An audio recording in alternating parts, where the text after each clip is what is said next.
भागलपुर से बड़ी खबर है, जहां कबाड़ गोदाम में भीषण आग लग गई। शॉर्ट सर्किट से आग लगने की आशंका है। देर रात आग लगने से अफरा तफरी मच गई। दमकल के 3 गाड़ियों ने आग पर काबू पा लिया है। पास के मकान को भी नुकसान हुआ है। आग रात 2 बजे लगी, सुबह 5 बजे बुझाई गई। मुजाहिदपुर थाना क्षेत्र की घटना सामने आई है, जहां कबाड़ गोदाम में भीषण आग लग गई। शॉर्ट सर्किट से आग लगने की आशंका जताई जा रही है। देर रात आग लगी थी। दमकल की 3 गाड़ी मौके पर पहुंची थी और सुबह के 5 बजे यह आग बुझाई जा सकी। 3 घंटे का वक्त लग गया था।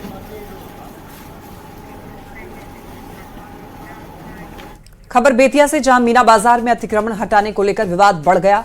प्रशासन ने बुलडोजर से दुकानें तोड़ दी, जबकि कारोबारी लगातार हाईकोर्ट के आदेश का हवाला देते रहे। और इस बीच तनाव के बीच पुलिस बल को तैनात कर दिया गया है। आखिर पूरा मामला क्या है, आप इस रिपोर्ट में देखिए। प्रदेश में अतिक्रमण के खिलाफ सरकार और प्रशासन का बुलडोजर एक्शन जारी है। बेतिया शहर के ऐतिहासिक मीना बाजार में जिला प्रशासन ने अतिक्रमण हटाने के लिए बुलडोजर चलाया। जैसे ही पीले पंजे ने दुकानों और मकानों की गेट और दीवारों को तोड़ना शुरू किया, स्थानीय लोगों का आक्रोश भी खूब देखने को मिला। जमकर लोगों ने हंगामा किया। कार्रवाई का कारोबारियों ने विरोध किया और कई दुकानदार दुकानों के भीतर बैठ गए। इस बीच प्रशासनिक टीम ने जेसीबी से गेट और ताला तोड़कर कार्रवाई आगे बढ़ाई। व्यापारियों का दावा है कि कुछ दुकानों से जुड़े मामलों में पटना हाईकोर्ट से राहत मिली हुई है और कुछ मामलों की सुनवाई 13 अगस्त को होनी है।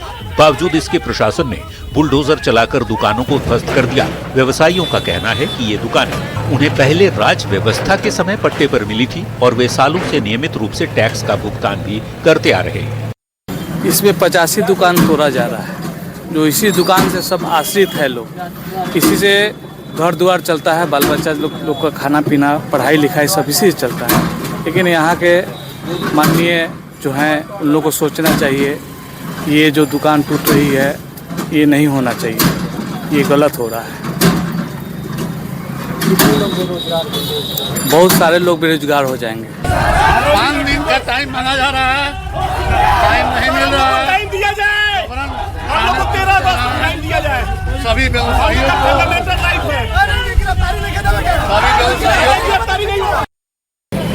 बता दें कि मीना बाजार और छोटा रमना इलाके में अतिक्रमण हटाने को लेकर प्रशासन ने पहले से कार्रवाई की तैयारी की थी। 85 दुकानदारों को अतिक्रमण हटाने का नोटिस दिए जाने के बाद से ही व्यवसायियों में नाराजगी थी। रविवार को दुकानदारों ने इसके विरोध में धरना दिया और बाजार को अनिश्चितकाल के लिए बंद रखने का ऐलान किया था। इसके अगले दिन प्रशासनिक टीम पुलिस बल और बुलडोजर के साथ मौके पर पहुंची। कारोबारियों का आरोप है कि सड़क चौड़ीकरण के नाम पर सिर्फ गरीब दुकानदारों को निशाना बनाया जा रहा है। न्यूज़ 18 के लिए बेतिया से मुन्ना राज की रिपोर्ट। मोतिहारी से बड़ी खबर, जहां ट्रांसफर पोस्टिंग माफिया राजन जायसवाल को एसटीएफ पुलिस ने रिमांड पर लिया है। माफिया राजन जायसवाल ने एसडीएम अरुण पांडे से ट्रांसफर पोस्टिंग करवाने के नाम पर 25 लाख की राशि मांगी थी। राजन जायसवाल के मोबाइल से कई अहम जानकारी मिली है। पहले भी कई थाना प्रभारी और अधिकारी की ट्रांसफर पोस्टिंग से जुड़ी जानकारी मिली है। एसटीएफ ने मोकामा से ट्रेन से गिरफ्तार किया था। कई सफेद पोस्ट और ब्यूरोक्रेट्स के साथ फोटो लेने का राजन शौकीन था। बात करते हैं बेगूसराय की। बेगूसराय से यह खबर मिल रही है, बालिका गृह से बच्चियों के भागने का मामला। अब तक 3 नाबालिग बच्ची मिली है। जांच के बाद वापस बालिका गृह भेजी गई है। 2 बच्ची की तलाश अभी भी जारी है। बता दें आपको, रतनपुर थाना क्षेत्र के तेलिया पोखर बालिका गृह से 5 नाबालिग बच्चियां खिड़की की ग्रिल काटकर फरार हो गई थी। मामले की गंभीरता को देखते हुए पुलिस अधीक्षक ने खुद बालिका गृह पहुंचकर वार्डन और कर्मचारियों से पूछताछ की और अधिकारियों को जरूरी निर्देश भी दिए। बच्चियों को सुरक्षित ढूंढने के लिए सदर डीएसपी आनंद कुमार पांडे के नेतृत्व में एक विशेष टीम का गठन किया गया और काफी खोजबीन के बाद 3 नाबालिग बच्चियां बरामद कर ली गई। फरार बाकी 2 बच्चियों की तलाश के लिए पुलिस सीसीटीवी फुटेज खंगालने के साथ साथ तकनीकी और सर्विलांस टीम की मदद भी ले रही है। इसके साथ ही जिले के सभी थानों, रेलवे स्टेशन, बस स्टैंड्स और आसपास के सभी जिलों को अलर्ट जारी कर दिया गया है। अब देखिए, इस घटना के बाद न्यूज़ 18 सवाल पूछता है, बालिका गृह से बच्चियां आखिर कैसे फरार हो गई?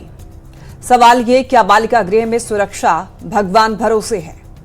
बच्चियों ने इतनी आसानी से आखिर ग्रिल कैसे काट लिया? ज्यादा जानकारी के लिए न्यूज 18 संवाददाता संतोष हमारे साथ जुड़ रहे हैं। संतोष, बालिका गृह से बच्चियां फरार हो गईं, बड़ी लापरवाही भी इसको कही जा सकती है, क्योंकि इतनी आसानी से ग्रिल आखिर बच्चियां कैसे काट ली गईं? क्या अभी तक जांच पड़ताल में सामने आया है संतोष? जी बिल्कुल, ये एक बड़ी घटना तो है ही, साथ ही साथ अपने ये बड़ा सवाल भी खड़ा कर रहा है, क्योंकि जो बालिका गृह है उसकी सुरक्षा के लिए वहाँ के वार्डन होते हैं, कर्मचारी होते हैं, लेकिन इतने लोगों के रहते हुए अगर बच्चियों के द्वारा ग्रिल को काटा गया, काटने में भी समय लगा होगा और वहाँ से बच्चियां फरार हो जाती हैं, तो कहीं न कहीं ये एक बड़ा सवाल है। हालांकि पुलिस ने तत्परता दिखाई और 3 बच्चियों को बरामद कर लिया गया है। 2 की तलाश जारी है। 2 बच्ची अभी भी पुलिस जो है उन तक नहीं पहुंच पाई है, लेकिन पुलिस का दावा है कि जल्द ही बाकी बच्चियों को भी बरामद कर लिया जाएगा। लेकिन जो जांच पड़ताल अभी तक की गई है उसमें कोई ऐसी बात पुलिस के द्वारा नहीं बताया जा रहा है कि आखिर इन बच्चियों के फरार होने की वजह क्या थी, किस कारण से बच्चियां फरार हुई थी। जो बरामद की गई हैं बच्चियां हैं उनसे पूछताछ पुलिस के द्वारा भी किया गया है और उनको सुरक्षित फिर बालिका गृह भेज दिया गया है।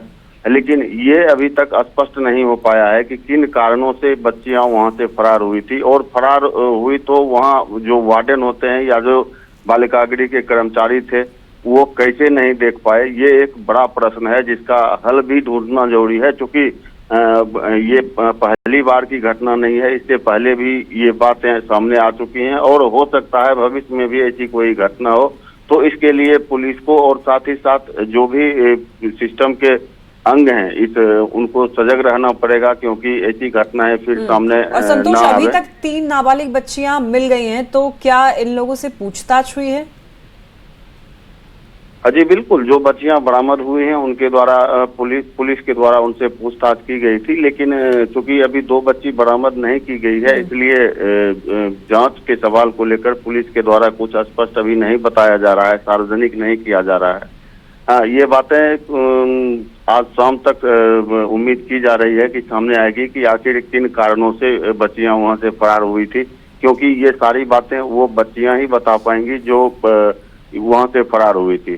तो इसके लिए हम लोगों को थोड़ा इंतजार करना पड़ेगा, और लेकिन पुलिस की जो तत्परता थी वो कहीं न कहीं काबिले तारीफ थी। हालांकि 2 बच्चियां अभी भी पुलिस ठीक है संतोष, नजर बनाए रखिए इस पूरे मामले पर। बहुत शुक्रिया आपका इन तमाम जानकारियों के लिए।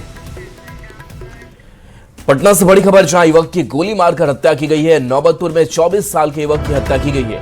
हैप्पी राज की गोली मारकर हत्या की गई है। देर रात सड़क किनारे शव मिला है। सोमवार शाम को हैप्पी जाते हुए दिखा था।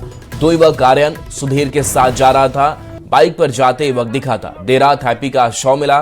परिजनों ने हत्या की आशंका जताई है। तो हैप्पी राज की हत्या की गई। देर रात सड़क किनारे शव मिला। घटनाक्रम से जुड़ी 3 तस्वीरें आप तक पहुंचा रहे हैं। 24 साल के हैप्पी राज की हत्या कर दी गई। जांच में अब पुलिस की जो टीम है वो जुटी हुई है। तो ये बड़ी खबर है, जहां युवक की गोली मारकर हत्या की गई है। देर रात सड़क किनारे शव मिला था। सोमवार शाम को हैप्पी जाते हुए दिखा था। पुलिस टीम द्वारा घटनास्थल का निरीक्षण किया गया है एवं एफएसएल टीम एवं तकनीकी टीम को भी आवश्यक साक्ष्य संकलन हेतु घटनास्थल पर बुलाया गया है। सबको पोस्टमार्टम हेतु भेजा जा रहा है तथा इस संबंध में वरीय के निर्देशानुसार एक एसआईटी का गठन किया गया है, जो कि जो अभियुक्त हैं जिनकी पहचान की गई है उनके विरुद्ध छापेमारी की जा रही है। इस संबंध में कांड दर्ज करते हुए अग्रिम विधि सम्मत कार्रवाई की जा रही है। अमरजीत शर्मा हमारे साथ फोन लाइन पर है। अमरजीत, इस युवक की हत्या की गई है, पूरा मामला सामने क्या आया है? अभी तक जो मामला सामने आया है उसमें जो युवक इनके साथ गए थे आर्यन और सुधीर, उन्हीं पे हत्या का आशंका परिजनों ने जताया है और उसी के खिलाफ जो है मामला दर्ज कराया है। हालांकि पुलिस जो है हर टेक्निकल एविडेंस तलाशने में जुटी हुई है और साथ ही एफएसएल को भी लगाई है। इस मामले में जिस तरह से ग्रामीणों ने बताया है कि ये पहले 2 गोलियां मारी गई हैं, गांव के बाहर ये घटना हुई है और उसके बाद कुदाल से उसके सर को काट दिया गया है। तो ये निर्मम हत्या है और इस हत्या में जो परिजन हैं वो सुधीर और आर्यन पे आरोप लगा रहे हैं। हालांकि पुलिस जो है हर मामले की जांच कर रही है और इस मामले में अभी और भी बातें जो है सामने आ रही हैं, लेकिन उसका कोई तथ्य अभी सामने नहीं आया है। इस शराब मामले से जुड़ा हुआ भी बताया जा रहा है कि इससे आर्यन और सुधीर और उसके साथ जो है मृतक जुड़ा हुआ था। तो ये अभी तक जो है स्पष्ट नहीं हो पाया है, लेकिन जो ग्रामीणों का कहना है वो ये बातें बता रहे हैं कि वो शराब मामले से भी जुड़ा हुआ था। हालांकि ये जांच का विषय है और पुलिस हर जांच में जुटी हुई है। जी चलिए, शुक्रिया इस अपडेट के लिए।